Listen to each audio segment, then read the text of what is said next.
Meu interesse em Jesus é puramente egoísta. Evangelho de João. Comentário de Mari Persona.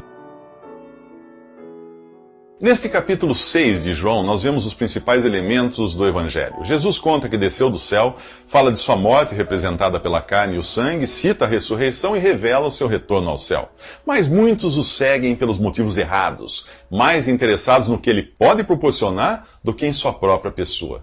O versículo 66 diz: Desde então muitos dos seus discípulos tornaram para trás e já não andavam com ele. Então disse Jesus aos 12: Quereis vós também retirar-vos? Ué, cadê aquela multidão que o seguia no início do capítulo, os milhares que ele alimentou na multiplicação dos pães? Agora ele fala apenas a 12 pessoas que restaram. Iriam eles também deixá-lo? Nós vivemos numa época em que a cristandade se transformou num grande circo, com novas atrações para atrair e entreter o público. Onde antes havia um pregador do evangelho, hoje há um palco com músicos e dançarinas. Há eventos sociais, empresariais, esportivos, para atraírem pessoas com os mais variados interesses. E Jesus, onde está? Imagine que você fosse um cristão, vivendo no primeiro século. Para começar, você não se filiaria a uma denominação, porque tal ideia só apareceria mais de 1000 anos depois.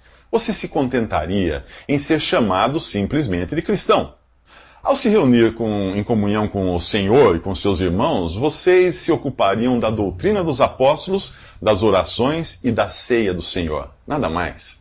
Quem quisesse ver músicos e dançarinas teria de ir aos festivais dos deuses romanos. Apenas o Espírito Santo e não um homem lideraria essas reuniões. Um irmão poderia sugerir um hino para todos cantarem, outro faria uma oração e 2 ou 3 ministrariam a palavra de Deus enquanto os outros estivessem julgando. Nada de gritarias ou ataques de histerismo. Haveria reverência e ordem, porque o Senhor estaria bem ali no meio de vocês. Afinal, era para Ele, em seu nome, que vocês estariam congregados. Jesus seria suficiente para vocês, mas parece que em nosso capítulo ele não é suficiente para alguns que querem abandoná-lo. Ele pergunta aos 12 se querem fazer o mesmo e Pedro responde: Senhor, para quem iremos? Tu tens as palavras de vida eterna.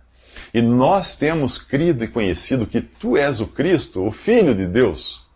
Você já creu em Jesus? Ótimo. Pedro diz: temos crido e conhecido, portanto agora você irá desejar conhecer mais de Jesus, congregar-se para Ele.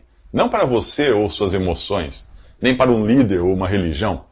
Irá querer estar onde Ele está, onde Ele é o centro das atenções, onde Ele é a atração principal e nada mais. Mas Pedro erra numa coisa, ele diz: nós temos crido e conhecido. Ele fala pelos 12, sem saber que entre eles existe um diabo, Judas, o traidor, que segue a Jesus de olho no dinheiro. O capítulo 7 do Evangelho de João assinala que estava próxima a festa dos tabernáculos. Apesar de ter sido instituída por Deus no Antigo Testamento, aqui ela é chamada de festa dos judeus. Por que dos judeus? Porque agora eles a celebravam para si mesmos, com o coração completamente afastado de Deus. Afinal, Jesus procurava manter-se afastado da Judéia, porque os religiosos judeus, os mesmos que organizavam a festa, queriam matá-lo. Todo coração afastado de Deus quer se livrar de Jesus. E tem mais, não são apenas os religiosos judeus que estão longe dos pensamentos de Deus. Aqui, os próprios irmãos de Jesus não creem nele e nem estão no verdadeiro espírito da festa que tinha sido instituída por Deus. Durante a festa dos tabernáculos, eles deviam morar em tendas por 7 dias para lembrarem de que um dia eles foram peregrinos, vivendo em tendas no deserto. Este é também o espírito no qual os cristãos deveriam viver neste mundo, peregrinos e sem morada definitiva. Os irmãos de Jesus insistem para que ele vá a Jerusalém, para que as pessoas vejam os seus milagres, os milagres que ele é capaz de fazer, e para que ele fique famoso.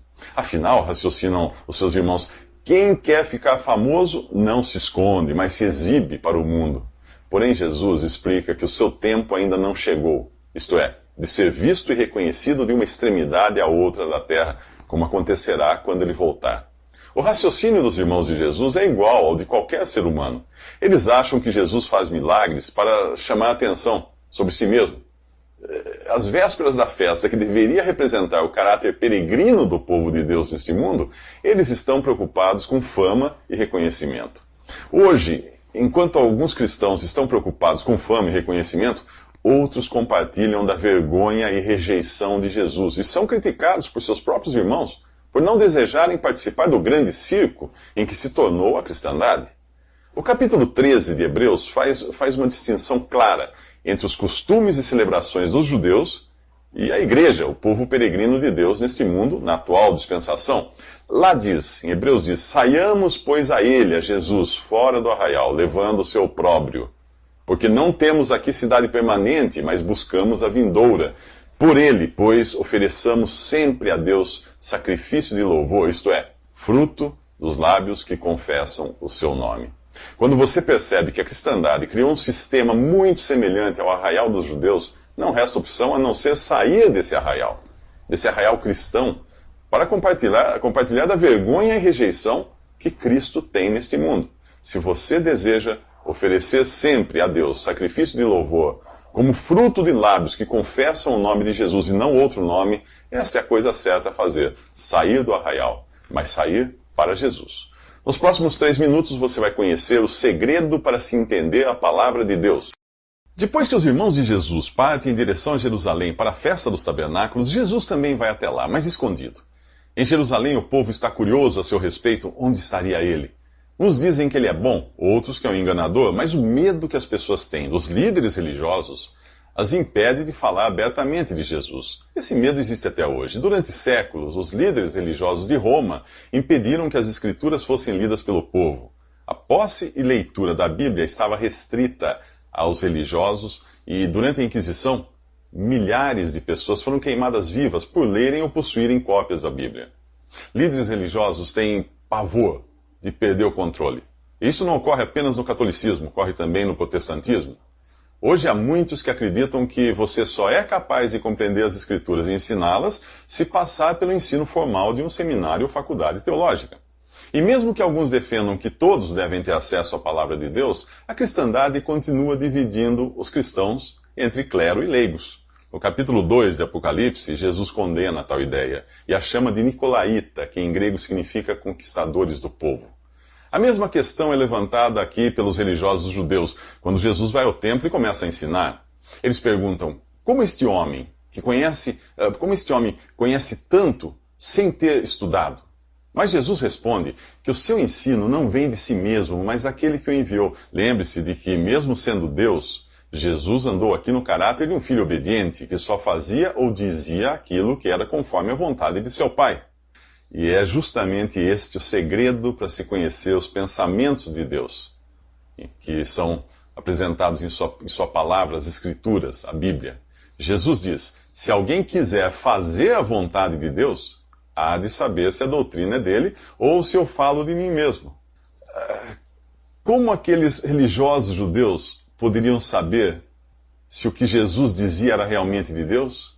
A condição para isso era querer fazer a vontade de Deus. Como entender hoje a palavra de Deus e saber se esse entendimento vem de Deus ou dos homens?